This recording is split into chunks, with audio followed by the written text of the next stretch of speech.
What's up, survivors? I'm NaturalBorn, and welcome to episode 9 of the 7 Days to Die 1.0 Survival Guide. And in today's episode, we are going to be doing some infested quests. So we're just going to go ahead, get our inventory ready now. Still got a bunch of junk on us from last time. Gonna smash back some food, go downstairs, grab ourselves a drink, and then we're going to go head over and see Trader Rex.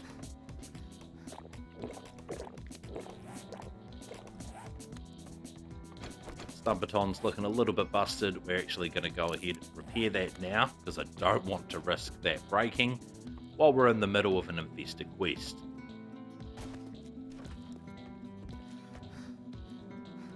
And yeah guys, I try to give as much tips and tricks as I can throughout the video, but there is a lot that I miss and there is a lot that I'm going to miss. I will eventually cover it all one day, but if you think there's anything that I've missed out on that will be beneficial to newer players, feel free to leave a comment down below. Alright, sup old fella. Okay, fucker. You respect the shop rules and we'll get along just fine. Done deal. What do you got for me? Right there, 482 meters out. I'm gonna make you an offer. It's a deal. The Reed Residence. Alright, survivors. The first infested quest of the series, and I'm telling you now, it will not be the last. I don't expect a tier 1 to be too crazy. There'll be a few zombies, there'll be a few ferals, but that's about it. As you progress through the game and your game stage goes up and you start doing higher tier infested quests, then you will see a lot of rads, which are radiated zombies. Especially in the later game, and in biomes like the Wasteland biome, it's going to be nothing but rads. But I thought we'd try get into this quest nice and early. And hopefully I can do a bit more work on the base tonight. And see if we can get that storage room set up by at least day 20. Alright, get ready for a quick escape. And alright, so we're not going in, we're not double looting. Looks like that's the way down there. We're just going to start her off. Hope for the best. Take a vehicle magazine. Take that too. Alright, passing gas crate. This has a good chance of having a vehicle magazine. Also wheels. Oh, that vehicle and wheels. Got some oil and Handyland as well. You don't need wheels for a lot, but you do need them to craft your vehicles. As always, we are going to be collecting cloth and scrap polymers. We have some wire tools. You need this to wire up all your electrics in the game. As I mentioned, you can get powered turrets, you can get blade traps, you can hook up electricity in your base, just straight up lights. There is a lot you can do. Powered doors. Heaps of good stuff. Chuck that on the ground, take the rest. We get some glue. Take the cash. And alright, first zombie right there. I'll go to that, so I can swap back nice and quick between the two. Time to start her off. Oh.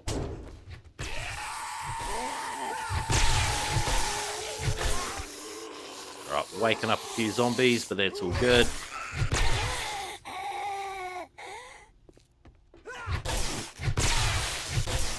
Alright, very dark in here. It'll be a good day the day we find the helmet mod.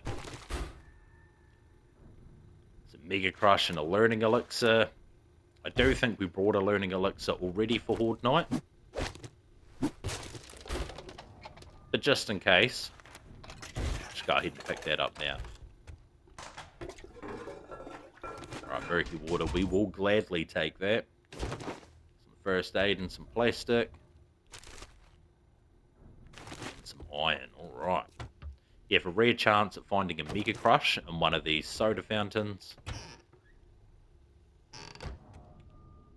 So be sure to always check those. They most commonly have murky water in them. With water being the way it is now, there's nothing wrong with collecting all the murky water that you find.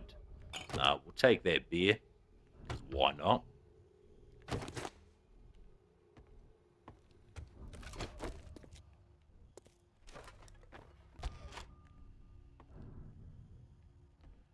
Right there. Looks like a zombie to me. Go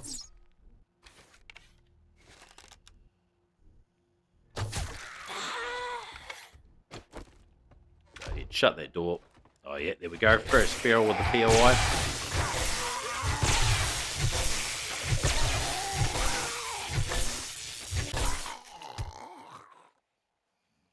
Nice and easy. So yeah, you'll get extra XP from killing ferals as well. You get around 400 XP for killing a normal zombie. You should get around 750 for killing a feral. One thing I did forget to pick up before we left the house was our brand new pickaxe. So we will have to try and remember to grab that. Alright, go ahead, break that trash so we don't make any noise. Nice and sneaky. And looks like we have... Oh, we get a repair kit. Steel tool parts. We will definitely take those. We will need those. Hopefully, in the near future, you need them to craft all of your steel tools. The higher the quality of the tool, the more steel tool parts you need. Alright, so we have a zombie behind that counter. I can tell by the red dot at the top of the compass. Another one around this corner. That spider zombie standing up, the most unnatural thing you will see.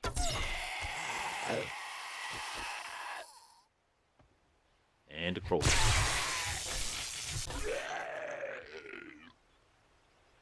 Alright, because this is a tier 1 POI, even though it's infested, it's not going to be too chaotic, but don't take that lightly. As I mentioned, when you do move up through the tiers of quests, they do get very overwhelming. And yeah, if you're playing on console, definitely take it easy, because the maneuverability on the controller, it's going to make them rough. You're going to be caught in some situations, I'll tell you that now. Right, just a bunch of crap. Got a bathroom back here? Sure do. One day we will find that elusive pistol. There we go, a couple of zombies. So you can see how there's two there. Normally, in a normal tier 1, it would just be one zombie. But because it's an infested, it doubles the amount of zombies that you're going to find. And there is a much higher chance that they're going to be feral. Alright, sell that book. Check that trash.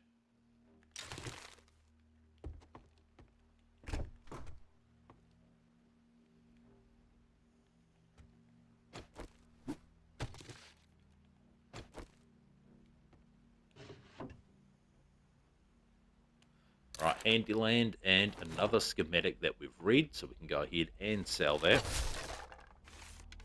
And no one hiding back here, so the main loot is up there. And I'd say she's going to be quite the fight, but it should be more than alright. Oh, that tier 1 Nomad outfit. I made one of those in the last episode, and that be very prepared for that. That is something that this game loves to do. You'll go a long time without something, you'll go ahead, you'll craft it, and then you'll start finding it everywhere. We're just going to go up there and we're going to take the fight.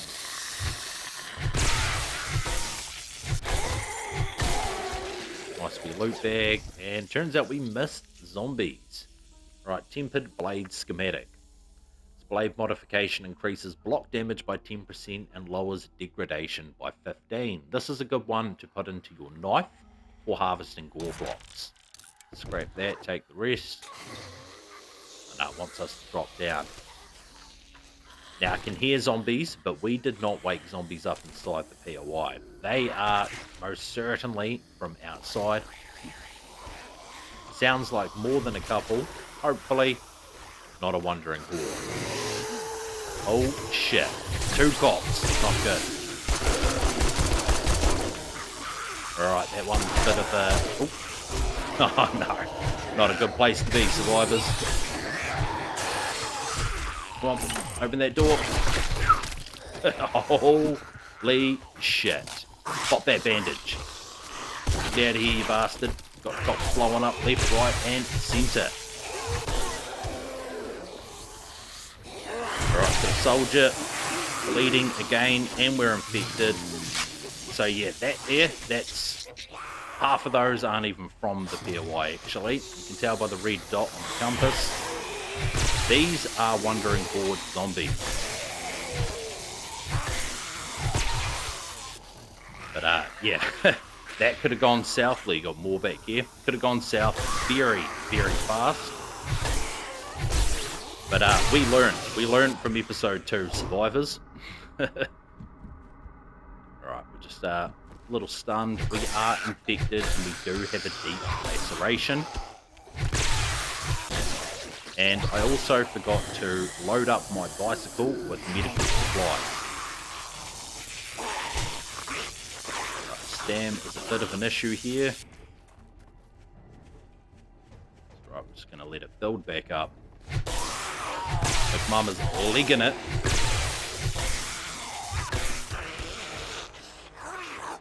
Right, skill point. Love to see it. And there we go. The quest is cleared. Holy crap. But yeah, so that's just the tier 1. Just the tier 2 infested quest. The lowest tier that you can get. You got to be careful out there, survivors. Right, we're going to go back. We're going to claim our loot. Yeah, look at that. That's from the cops blowing up. Oh, no. Well, that sucks. Right here, I seen it too when I dropped down. That's where our infested cache was. That is a specialized loot crate that you only get from doing infested quests. And when that cop blew, he blew it up. And biker outfit. We've got one of those too. The armor crafting kit's very nice. The metal chain mod, very nice, but it only goes into clubs and bats. But that's fine. Take that ammo. And we'll take those meds. So yeah, that's very, very poor loot grab from that because those cops exploded. I thought if I could get out of there in time, maybe they'd follow me out, but no, apparently not. I must have done just a little bit too much damage to the cops, and that caused them to explode. Usually when cops drop to about 50% health, they will blow up. You will tell when the you will tell because you will hear their heartbeat. Their heartbeat will start beating louder and faster, and that means get the hell out of there because they are about to blow. Right, we're going to stop off at base, drop off all the crap in our inventory, and heal ourselves up. But as I was mentioning in the last episode, I want to open up a area up here somewhere where we can go in and out of the base, so we don't have to run all the way around here. Alright, so we have a sewing kit in here. I'm going to go ahead and use that to heal the deep laceration. You can also use first aid kits to heal those too. Alright, we do have an airdrop coming in. An airdrop would definitely be worth to go pick up, especially because we do have the bicycle now. But one thing I do need to do is I need to find my honey. No idea where I put it.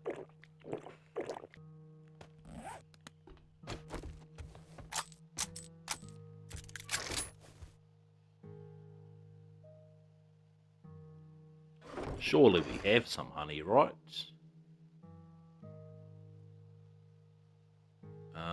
Right, well, I guess not. I guess we don't have any honey. That is extremely unfortunate.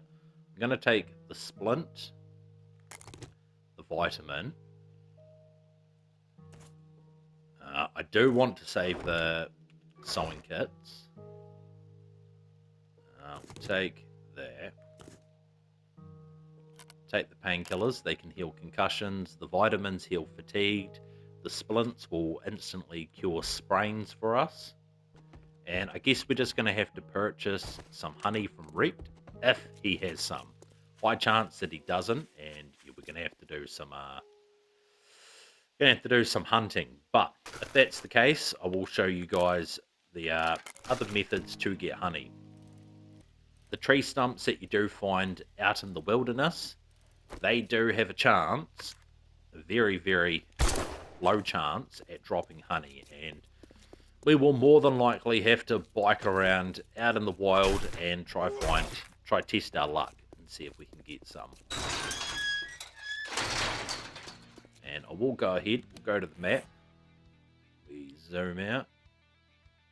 Alright, we are going to go over there. Oh.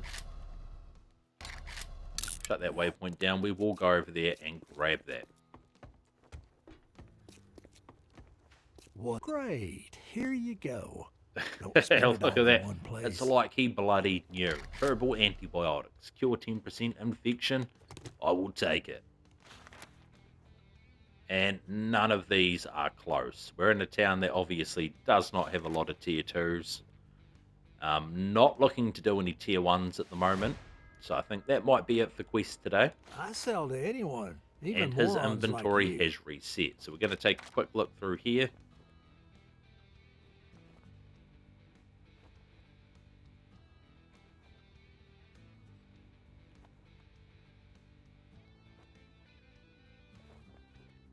Right, I am going to buy the Forge Ahead. This is going to help progress us with our workbenches. Not going to worry about any of the rest of it. No weapons. Grenades are fantastic for Horde Night, but we don't have the money to be dealing with that. He does have honey. I'm going to buy both of them just to be safe. First aid bandages, dirt cheap. We might as well take those too. Thank you very much, and now you can go fuck yourself. Keep the rest of that crap, mate. Now, herbal antibiotics cure you by 10%. We are currently 2.3% infected. Honey cures you by 5%. So we're going to be smart and eat the honey instead. And we can go ahead and put the herbal antibiotics into our bicycle.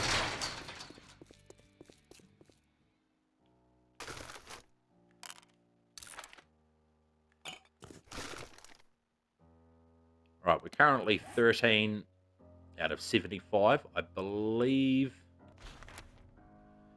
we need 17 more to unlock the cement mixer. It is quite a lot. Now, I am going to go ahead. We have a skill point. Before I forget, we're going to put that into Motherlode since we are starting to work on mining. Motherlode allows you to get more resources from mining. Right, we do have a tree stump here. When I spot them, I am going to stop. We are going to collect them. And no honey. Alright, we have the airdrop in sight, and we also have the desert to our east. We will not be going into the desert today, but it is good to know that it's there. Alright, was it worth it? Forge ahead. A little bit of food, a little bit of water, and what do we got? Armor crafting. Beautiful. Definitely worth it. Alright, and with the bicycle, you can see here we're using no stamina at all. If I tap R1 on the PlayStation controller, you'll see down here he gets the sprinting icon, and we're moving a lot faster.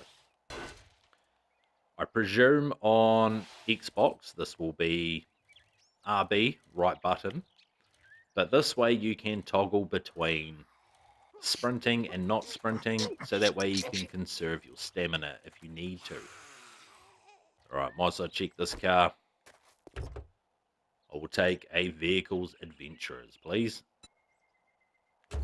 I'll take some gas and cash too. And I tell you what, because we have a wrench now, there is no reason why we can't start wrenching cars. I haven't even searched these cars. Scrap that, because we have one. Take all that crap. And take that. Alright guys, I'm going to wrench down these cars. We're going to head back to the base and drop it all off and probably start doing some work on the storage room.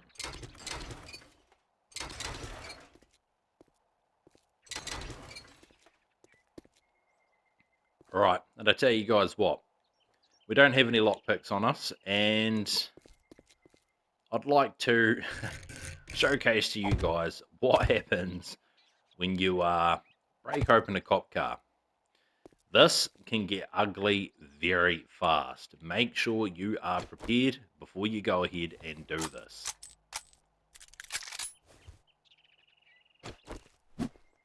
We go ahead, break that. Just jammed. I don't know if we can stop that just at the moment. Alright, we've got a cop. And you can see here we have a couple ferals. Watch out for this cop down here.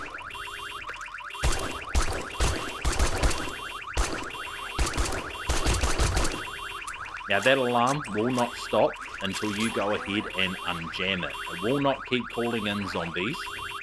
But yeah, we do have this initial wave to deal with. We should be able to shoot through these trussing blocks. So we can go ahead, line of sight on this cop. Right, he's down. He was feral too. And yeah, hopefully we can pull something good out of that. Our loot stage is very low, so probably not, but I wanted to showcase to you guys what happens. Now, as I mentioned, you can lockpick them. It will, oh, Big Mama, you climbing.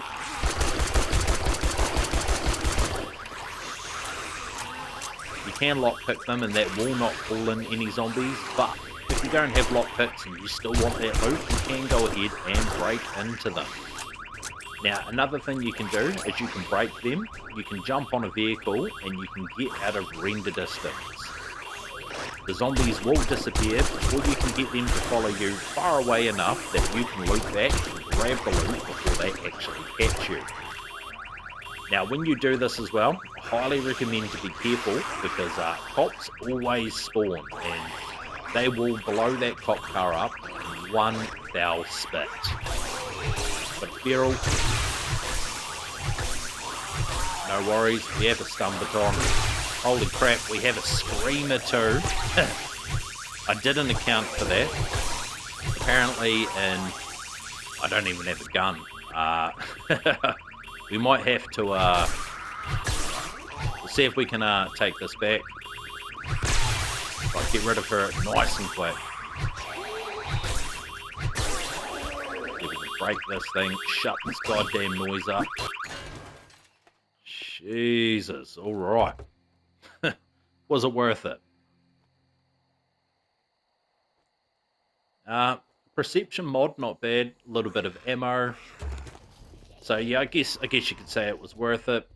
That will be the Screamer Horde. We're not even going to worry about that. We're just going to head back to our base. They want to follow us over, that's fine. They will make their way up the fighting position, and we can deal with them there.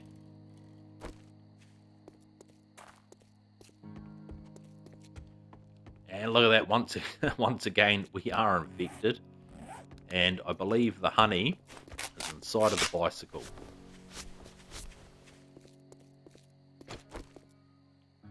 Go ahead, eat that quickly. Tell you guys, we've got to stop getting infected. There's not a lot of honey out there in the world. There is a book that you can get from Wasteland Treasures. And every time you hit a tree with your axe, that gives you a chance at getting honey from it. That is a fantastic book, especially if you have yourself a tree farm. And yeah, it's way too much loot. Definitely need to get this storage room up and running. Strength mod is great. We'll be able to throw that into our mining helmet. I don't really want to put it in the helmet that I have at the moment, though. That murky water we will take. We'll go ahead and eat that quickly. We'll get that murky water up and running.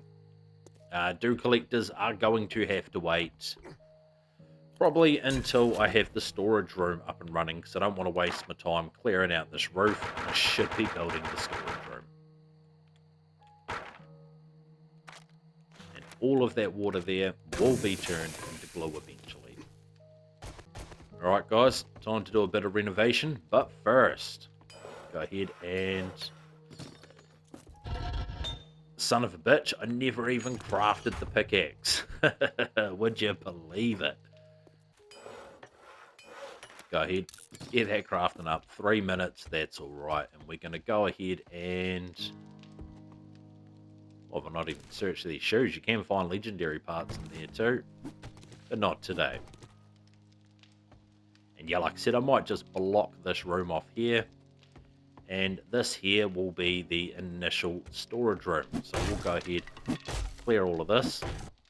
And also I do want you guys to know that I am in the process of working on a 50 tips and tricks video for 7 Days to Die 1.0, along with a lot of other guides and tips and tricks, from early game horde bases to building tutorials to all of that good stuff.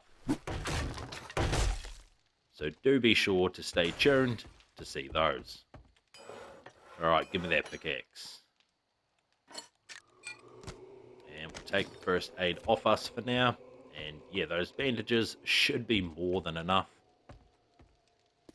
And I'm hoping we don't have any stability issues when we open this up, but I'm sure we'll be fine. Alright, survivors, and the storage room is finally finished. Very, very overkill. Could probably get another 8 storage containers on each side if I need to, but I think this should be more than enough. A total of 36 storage crates in here. Now, if you guys have been following this channel for quite a long time, then you guys will know that I live by the way of the hoarder, and that is just in my nature, to loot everything and to store it. So this storage room should be enough to get us going. Still got to clear all this out, bring this room over a bit, and as I mentioned, our workbenches will be in here. Now, it's not the most efficient thing to have your storage and your workbenches in different areas. Like, you could go ahead and say for your forge, you could have, just get rid of that. You could have 2 crates here, both for the forge. You could have 2 crates here, both for crafting. One could be crafting, one could be armor crafting. This would be more than viable, especially now, because you can actually upgrade storage chests. You can use 10 forged iron, that'll upgrade it to an iron storage chest that will give it an extra 2 rows of storage, which should be 16 slots, and then you can upgrade it to steel, the 10 forged steel, giving it an additional 16 slots, making all of the storage will come down to here for an extra 32 slots of storage. But for me, I think that's going to work for now. Our guy's thirsty, our guy's hungry. It's been a long night. So yeah, sorry about cutting all of that out, but I assure you there was nothing enjoyable about doing that. None of the storage is organized yet, none of it's named. We will go ahead and do that in the coming nights. Alright, smash back some grilled meat.